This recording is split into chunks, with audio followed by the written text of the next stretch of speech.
आज के इस वीडियो में सीएससी वीएलई को प्रधानमंत्री फसल बीमा योजना का ऑनलाइन आवेदन करना सिखाने वाला हूं।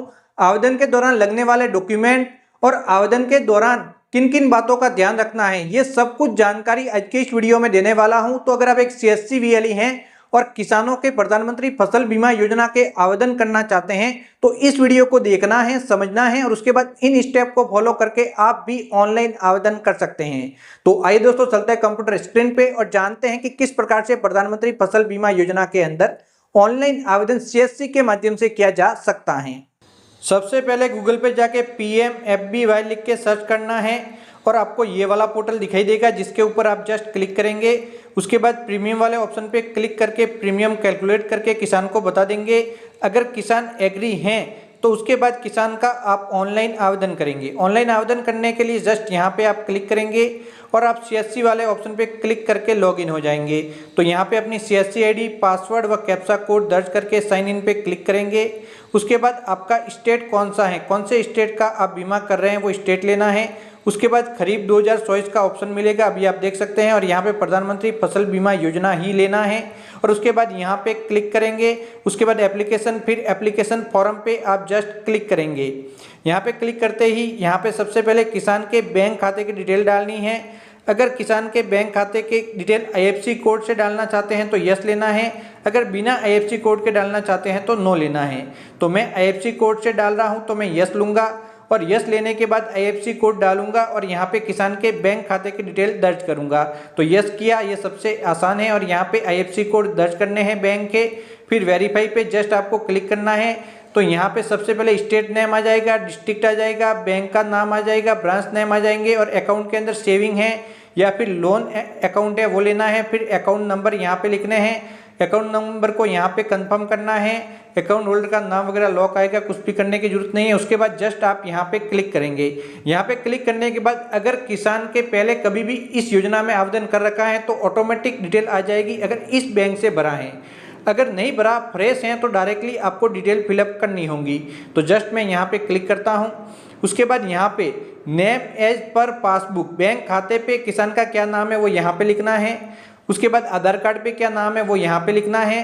फिर आधार कार्ड संख्या यहाँ पे डाल के वेरीफाई पे क्लिक करना है, ये वेरीफाई होना जरूरी है। उसके बाद सबसे जरूरी, यहाँ पे बहुत सारे लोग कंफ्यूज होते हैं, तो यहाँ पे सन ऑफ यानी कि किसान है उसके पिताजी का नाम पीछे लिख रहे हैं तो सन ऑफ हो गया। अगर कोई महिला किसान है अविवाहित तो डॉटर ऑफ लिख लेंगे। अगर कोई महिला विवाहित है वह किसान है तो वाइफ ऑफ लिख के उसके पति का नाम लिख सकते हैं। तो इस प्रकार से ये ऑप्शन इस्तेमाल किए जाते हैं। तो मेरे मामलों में सन ऑफ है तो सन ऑफ लिख के मैं यहाँ पे पिताजी का नाम लिखूंगा। उसके बाद किसान के मोबाइल फोन नंबर और किसान की आयु यहाँ पे लिख लेनी है। फिर किसान का जेंडर लेना है। किसान की कास्ट कैटेगरी लेनी है, जनरल, OBC, ST, SC जिसके अंदर आता है। फिर फार्मर कैटेगरी लेनी है, तो यानी कि खुद किसान है, खुद की जमीन है और खुद ही आवेदन कर रहा है तो ओनर हो गया। अगर टैलेंट है, उसने जमीन यहाँ पे बुआई के लिए ले रखी है तो टैलेंट के रूप में आप सिलेक्ट करेंगे। अगर हिस्सेदार के रूप में जमीन ले रखी है तो शेयर कॉपर के रूप में आप यहाँ पे आवेदन करेंगे। तो ज़्यादातर ओनर ही आवेदन करते हैं और सबसे ज़्यादा आवेदन ओनर वाले ऑप्शन से ही होते हैं, तो मैं ओनर वाला ऑप्शन ले लेता हूँ। उसके बाद किसान किस टाइप का है, स्मॉल है, माइग्रेट है या फिर अदर है, 2 हेक्टेयर से अधिक जमीन है तो अदर में आता है। उसके बाद किसान का रेजिडेंशियल एड्रेस, यहाँ पे जमीन का एड्रेस नहीं डाल के रेजिडेंशियल एड्रेस फिलअप करना है, विलेज लिखना है, पिन कोड लिखने हैं, एड्रेस लिखना है। उसके बाद नॉमिनी अगर ऐड करना चाहते हैं तो यहाँ पे आप ऑप्शन हटा देंगे। अगर ऐड नहीं करना चाहते तो इसे ऐसे ही रहने देंगे। तो जैसे ही हटाएंगे तो नॉमिनी का ऑप्शन आ जाएगा। नॉमिनी का नाम, नॉमिनी की आयु, किसान से नॉमिनी का क्या रिश्ता है वो लेना है, son of, daughter of, wife of जो भी है। और उसके बाद नॉमिनी का एड्रेस क्या है वो आपको ले लेना है जस्ट एड्रेस वाले सेक्शन के अंदर। उसके बाद सेव एंड कंटिन्यू पे क्लिक करना है। फर्स्ट वाला भाग कंप्लीट हो जाएगा। सेकंड वाले भाग के अंदर यहाँ पे जिस जगह की जमीन का बीमा कर रहे हैं उस जमीन की डिटेल, तो डिस्ट्रिक्ट लेना है, तहसील लेनी है, फिर यहाँ पे गिरदावर सर्कल कौन सा लगता है वो लेना है, फिर पटवार हल्का लेना है और उसके बाद विलेज कौन सा है जिस विलेज की जमीन का यहाँ पे बीमा हो रहा है। अब जो आपने ऊपर डिटेल भरी है क्रॉप डिटेल के अंदर, उस जमीन के अंदर एक से अधिक फसल की बुआई की गई है तो मिक्स क्रॉपिंग वाले ऑप्शन पे क्लिक करना है। अगर एक ही फसल है तो डायरेक्टली आगे बढ़ेंगे, तो मैं पहले मिक्स वाला बता देता हूँ। तो यहाँ पे क्लिक करना है। उसके बाद कौन कौन सी फसल की बुआई की गई है तो उन फसल को लेना, 1 2 3 जो भी की गई है वो सभी की सभी फसल यहाँ पे ले लेंगे। तो यहाँ पे इस प्रकार से आ जाएगी। उसके बाद कौन सी दिनांक को फसल की बुआई की गई है वो दिनांक यहाँ पे ले लेनी है, सोइंग डेट यानी कि बुआई की दिनांक। उसके बाद यहाँ पे रेशो ले लेना है, जैसे कि जो जो फसल ली है वो कितने हिस्से में की है। फॉर एग्जांपल ये दोनों जमीन 50-50 है तो 50-50, 70-50, तो इस प्रकार से आप ले सकते हैं कि कितने हिस्से के अंदर बुआई कौन सी फसल की गई है। तो मेरे इस मामले में 50-50 है तो मैं 50-50 यहाँ पे ले लेता हूँ। उसके बाद यहाँ पे ये मिक्स क्रॉपिंग की डिटेल भरे, अगर मिक्स क्रॉपिंग नहीं है तो अलग से भरनी होगी, जो मैं आपको आगे बता दूंगा। तो उसके बाद यहाँ पे प्लॉट नंबर यानी कि खसरा संख्या कहीं पे कहते थे वो आपको लिखने हैं, फिर खाता संख्या लिखने हैं, और उसके बाद वेरीफाई पे क्लिक करना है। जैसे ही वेरीफाई पे क्लिक करेंगे किसान की डिटेल आ जाएगी, सिलेक्ट करेंगे किसान को और यहाँ पे ऑटोमेटिक डिटेल फिलअप हो जाएगी। यहाँ पे क्लिक करेंगे और जमीन की डिटेल ऐड होकर नीचे दिखाई देने लग जाएगी। अगर मिक्स क्रॉपिंग नहीं की गई है तो इस ऑप्शन पे क्लिक नहीं करना, अभी मैं हटा दिया है।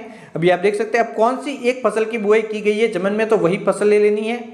उसके बाद कौन सी दिनांक को बुआई की गई है और यहाँ पे ओनर है वो अगर आपको ऑलरेडी बता चुका, फिर प्लॉट नंबर यानी कि खसरा संख्या, फिर खाता संख्या, फिर वेरीफाई पे क्लिक करना है।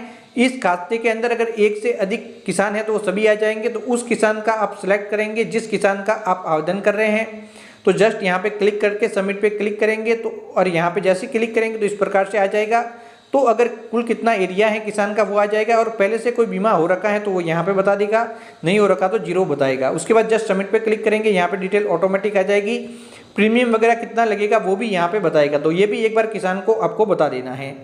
उसके बाद ऐड क्रॉप पे क्लिक करना है। जैसे ही ऐड क्रॉप पे क्लिक करेंगे यहाँ पे क्रॉप ऐड होकर नीचे दिखाई देने लग जाएगी। ये तो होगी एक क्रॉप की डिटेल ऐड की। अब कोई और जमीन भी आई हुई है जिसके अंदर भी किसान ने फसल की बुआई की है और उसका बीमा भी किसान अगर करना चाहता है तो उसकी डिटेल को भी ठीक उसी प्रकार से आप ऐड कर लेंगे। तो एक बार एक एक करके सभी जमीन को ऐड कर लेंगे। जिस जिस जमीन का बीमा किसान करवाना चाहता है तो वो सभी जमीन इसी प्रकार से ऐड हो जाएगी। उसके बाद एक एक करके डॉक्यूमेंट अपलोड करेंगे। तो सबसे पहले यहाँ पे बैंक पासबुक स्कैन करके अपलोड करना है, फ्रंट पेज होना चाहिए, फोटो वगैरह सब कुछ दिखाई देने चाहिए। अपलोड करने के बाद यहाँ पे क्लिक करेंगे, ये सक्सेसफुली अपलोड हो जाएगी। उसके बाद यहाँ पे खेत की जमाबंदी की नकल अपलोड करेंगे।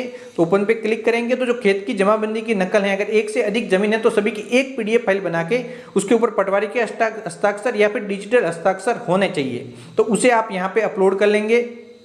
अपलोड पे क्लिक करके सक्सेसफुली अपलोड हो जाएंगे। उसके बाद सोइंग सर्टिफिकेट यहाँ पे अपलोड करेंगे, यहाँ पे क्लिक करेंगे और अपलोड पे क्लिक करके अपलोड कर लेंगे। सोइंग सर्टिफिकेट क्या होता है अगर आपको नहीं पता तो इसी वीडियो के नीचे लिंक अवेलेबल है, उसके ऊपर क्लिक करेंगे तो सोइंग सर्टिफिकेट आपको मिल जाएगा, जिसे आप डाउनलोड करके कंप्लीटली फिलअप करेंगे।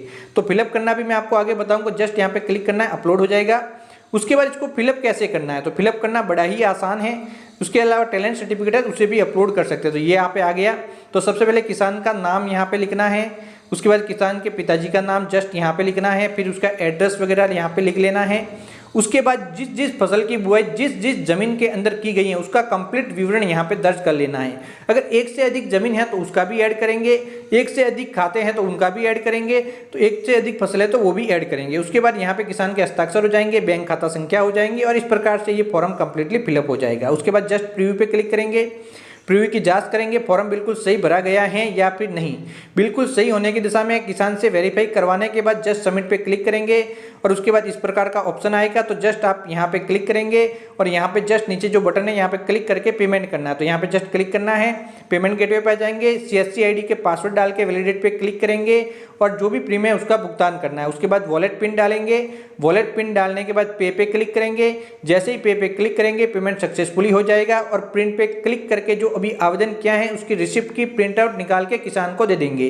प्रिंट पे क्लिक किया, कंट्रोल P प्रेस करके इसकी प्रिंट आउट निकाल लो और उसके बाद किसान को दे दो। उसके बाद दोस्तों वो यहाँ पे जो भी आवेदन किया है वो पेड एप्लीकेशन में आपको दिखाई देंगी, जो आप देख सकते हैं। अगर कभी पेमेंट पेंडिंग रह जाता है तो यहाँ पे अनपेड एप्लीकेशन के अंदर दिखाई देंगी, जिसका पेमेंट आप वापस कर सकते हैं।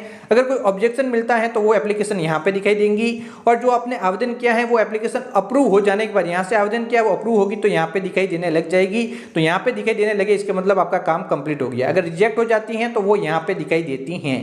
तो आप कंप्लीट डिटेल में समझ सकते। यह तरीका था प्रधानमंत्री फसल बीमा योजना के ऑनलाइन आवेदन करने का। स्टेप बाय स्टेप मैंने कंप्लीट जानकारी दी। तो आपको एक एक बात का ध्यान रखना है, खास करके जब जमीन की डिटेल ऐड करे तो किसान के पास जितनी भी जमीन आई हुई है जिसका वो बीमा करवाना चाहता है और जिस जिस फसल की बुआई उसने की है उन सभी की डिटेल आपको ऐड करना अनिवार्य है।